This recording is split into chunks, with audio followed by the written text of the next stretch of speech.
Our first talk will be given by Bradbury, an assistant professor and managing director of the Energy Data Analytic Lab at Duke University. He has experience in machine learning and statistical modeling to energy problems, including the energy sector. His talk will focus on remote sensing of energy systems. So, Carrie, the floor is yours. Great, thank you very much, Abel, and thank you, Noman, and for the organizing committee for the opportunity to speak here. Pleasure to connect with each of you today.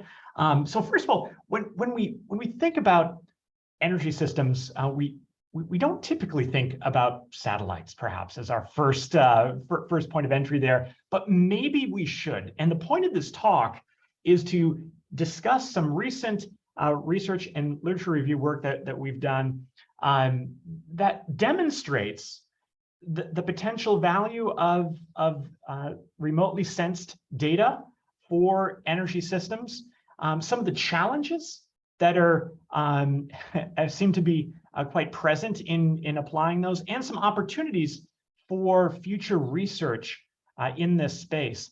And as we kind of launch into this, why do we think about the need for what are we talking about when we think about the use of satellites and remotely sensed data for this? Well, obviously, all of the speakers that have been sharing so far have been talking about how data hungry many analyses of power systems, energy systems, the interaction with climate can be.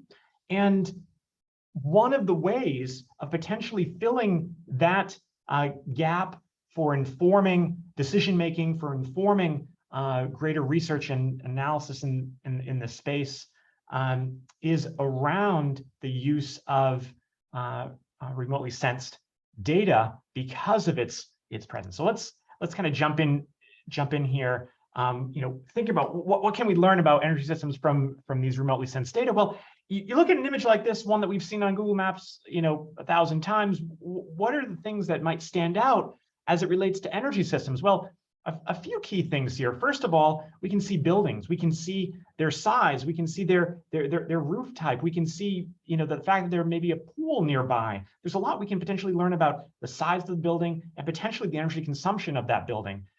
Cars and vehicles can be seen on roads, talking about traffic and energy consumption that may be related to vehicle use and potentially their corresponding emissions. Solar arrays can stand out. If you can't see a solar array in a satellite image, they've installed it wrong, right? So, we have to, can potentially think about that. And we don't really have any global scale or even national scale databases of small scale distributed solar PV, aside from maybe a few key locations here and there. And even light poles and transmission and distribution infrastructure can often be seen, even though somewhat faintly at times, in satellite imagery. So if we think about this, there's the potential here to use satellite and remotely sensed data to enable global automated assessment of energy infrastructure to help us develop sustainable pathways to meet energy needs. And this can be done as frequently as the data are available, right? So there's some real potential here in this space. And my research team here has done a lot of work in this space, looking at things like the supply side, so identifying solar PV arrays, transmission and distribution, mapping transmission and distribution lines in high resolution imagery, demand, looking at how much energy a building may consume, and electricity access, determining those areas that do, those communities that do and do not have access to electricity, and helping to inform planning decisions around the rollout of electricity access globally. And so, to give one example of what this kind of looks like in practice, we typically, if we're talking about estimating solar PV, the presence of solar PV and what we can learn from it, if we take an input satellite image here, we can detect that solar array using deep learning techniques, computer vision techniques there. We can then use the size of that to estimate the power capacity of that unit in watts or kilowatts or whatnot, combine that with regional insolation data to see how much sunlight actually hits that surface to get us an estimate of the generated energy in a region, and then scale that up to whatever resolution we need to make. We need that in order to make the decisions we need to make based on those data. So you can see potentially a number of analogies to other types of infrastructure that might be relevant in this case as well. And we've published quite extensively on this in the past, and you can go and see what this looks like when applied in the real world. This is some examples from Connecticut. You can go to this website right now and check out those installations and see how this works in practice. It's not perfect, but we can quantify the error in that. But it certainly is better than the resources we have, which typically is a lack of data in this sort of space. So thinking about these types of techniques and applications, we recently completed a systematic review of energy relevant research that used machine learning techniques to understand and analyze remote sensing data. So in this work, we considered over 4,000 unique studies that stretched through mid-2020. 185 of these studies actually met our inclusion criteria and were directly included in the work. We excluded from this emissions and climate-focused studies. That could be a whole nother paper. We wanted to focus really on energy systems in particular. One thing that we noticed is that the research in this space has been accelerating greatly. So if we look back from about 2010 to 2019, major ramp up, and most of those techniques now are using deep learning strategies to address them. And what types of techniques did we see used most often? There were typically three that were most prevalent. One is scene classification, so taking an image of an area and saying, what is this? It's a residential area. Okay, great. An alternative approach to this might be, what do we see in this particular image? Well, we see 5 buildings in a car, right? That's an object detection task in this case. And then image segmentation would be identifying every single pixel in the image in terms of whatever it's meant to be. So when we look at those different pieces, these were kind of many of the techniques that were used, in addition to, of course, regression, which was a very common technique applied to these remotely sensed data. So there were 4 common energy application areas that arose from this review of the literature: primary energy resources, the raw energy resources themselves, generation infrastructure, transmission infrastructure, and electricity consumption and access. And each of these, there were numerous papers representing each of these 4 areas.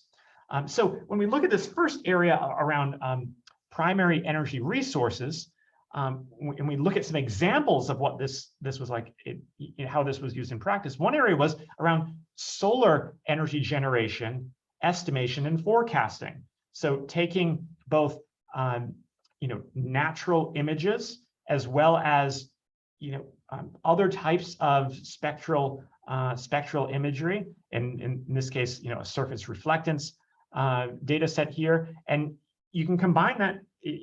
Previous studies have combined that to get 30-minute or 24-hour predictions of how much solar energy would be able to be generated in such a region. But this is not limited to solar, of course.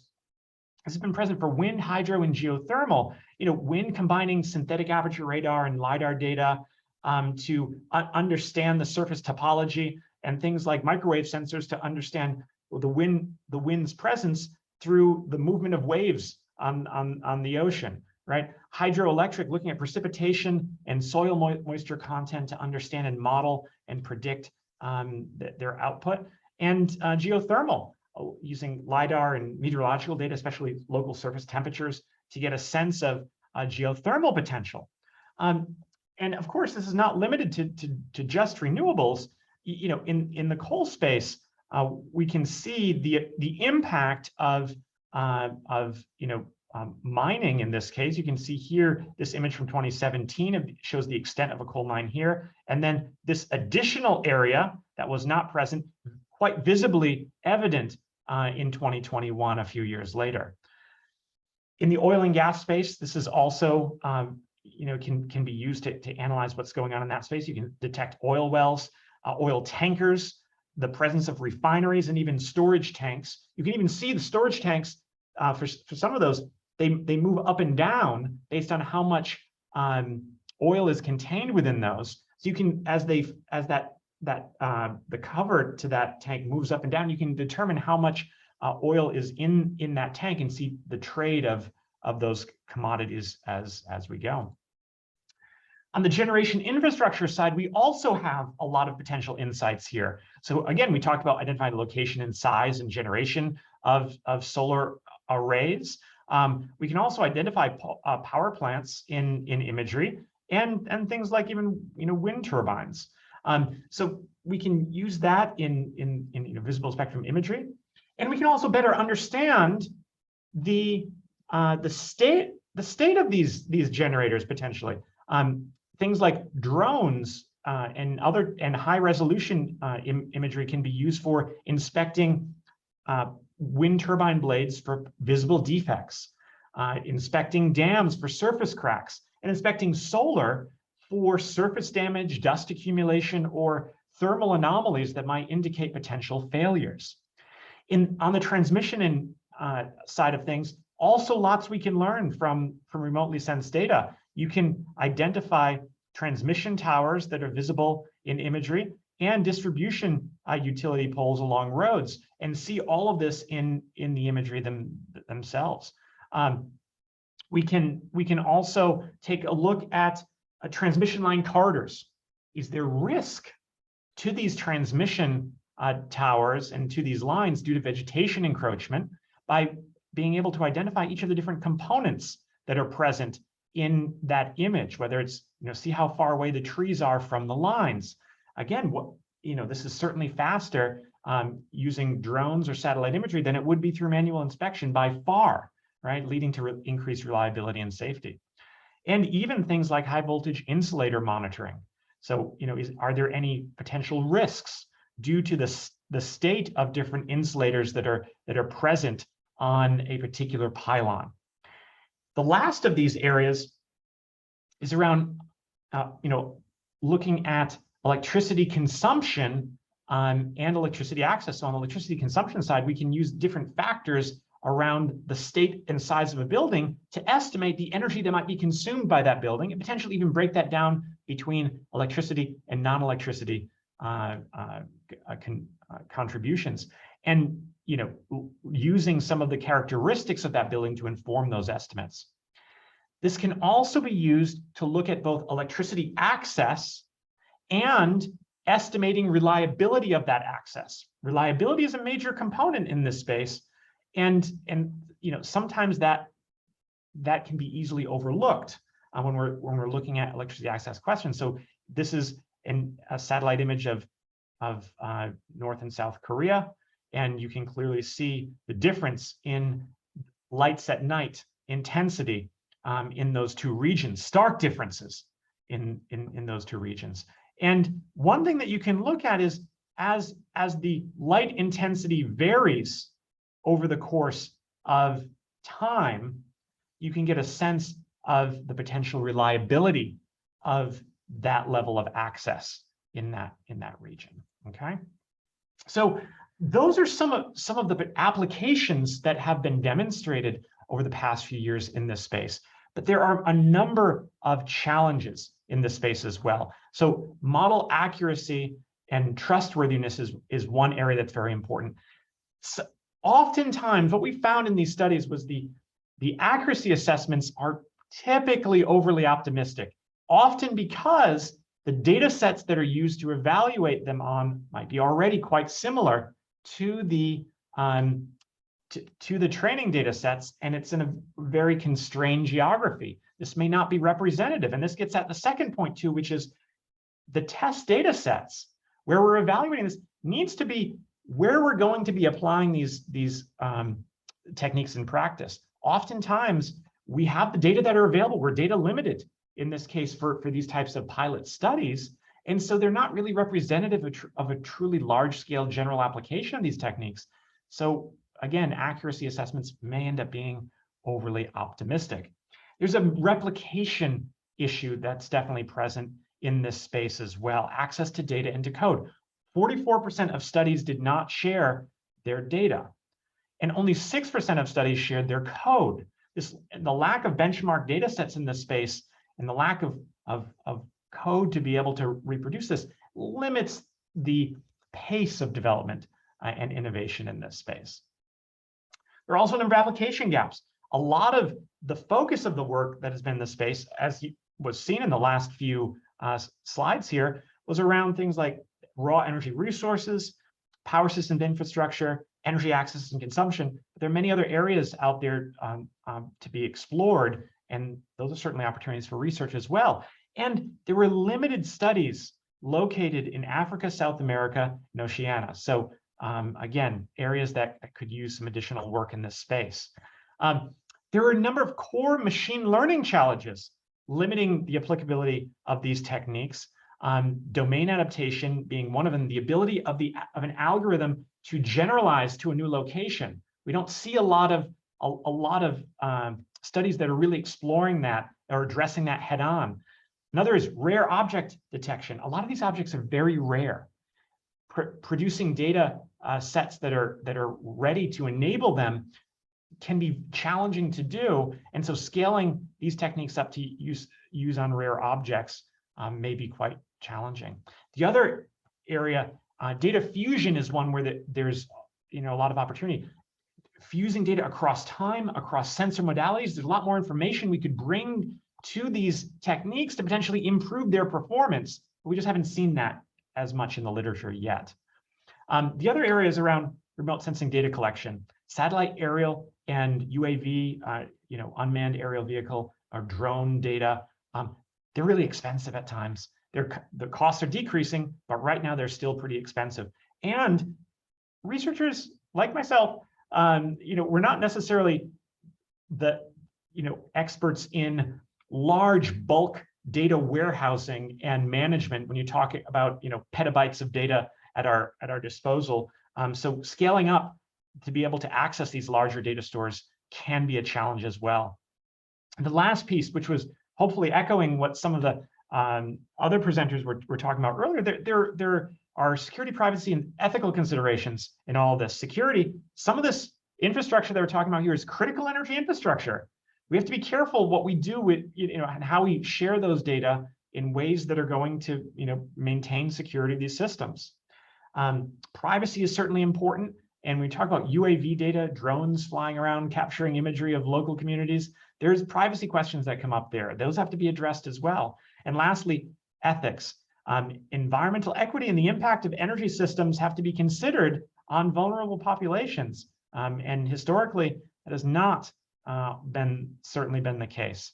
So a lot of opportunities here, certainly challenges, opportunities. I'll mention one last thing before closing, which is, around these areas of rare infrastructure, limited training data, domain adaptation. This is a major issue in the space, probably the one that's the biggest bottleneck to scaling up these applications.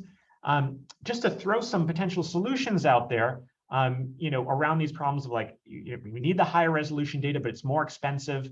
When we look across different domains, the imagery looks very, very different.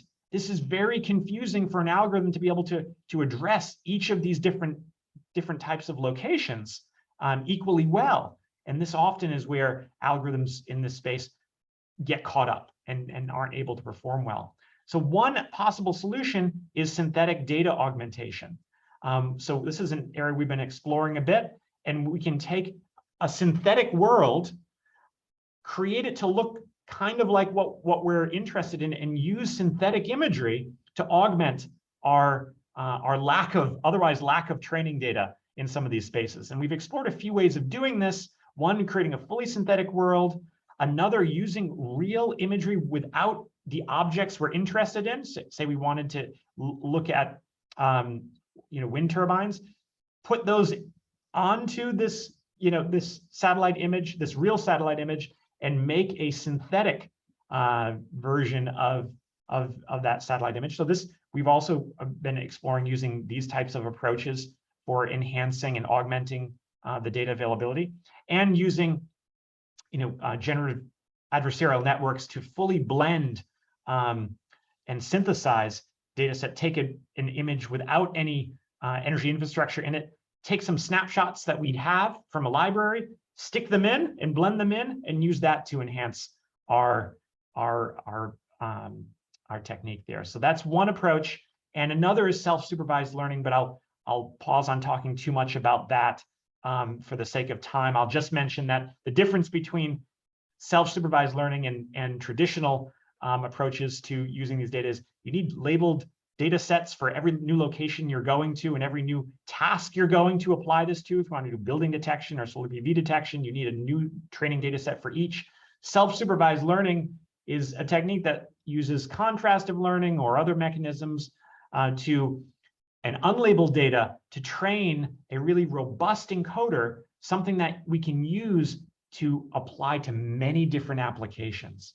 So all of that space, just a couple of potential solutions there that we can explore to some of those challenges. But all of these areas here are opportunities for future research, I do believe, and hopefully that they are of some interest to you all as well. So just want to thank my team. We have a great group of folks working on this, funders, and welcome all of your questions, comments, or heckles. So thank you so much. Thank you, Kyle. And does anyone have any question to Kyle? If not, I have a question like, what are there are privacy issues with collecting this amount of data from different geographic locations around the world? And if so, what are the examples of this? Yes. So this becomes, privacy issues become a challenge when we start talking about really high resolution data. So most satellite imagery data, you're talking about 0.3 meters, which I can show an image here. You're talking about this level of resolution, which that's about as high as you can get with satellite images. It's you can see some detail, but you're not seeing individual people. You can't tell who they are. There's still some limitations to the information that can be collected. When you go to drone imagery, UAV data, with that, sky's the limit on the resolution. So you could get, 1 or 2 orders of magnitude higher resolution. You can see individuals, you can see significant details about people's homes potentially. So, it's just something we have to be aware of, that, when we're collecting and using those data, that, we're not overstepping any boundaries around what we're learning about from those data, and make sure that the communities that are whose data we're using are at least either informed or it's at least within the legal and accepted ethical limits of what we think is appropriate. Thank you. I think someone in the chat suggested to use some research from 2 or 3 research papers, so you might take a look at the chat and access those. Absolutely, and I thank them for the suggestion. Yeah. Thank you, Kyle.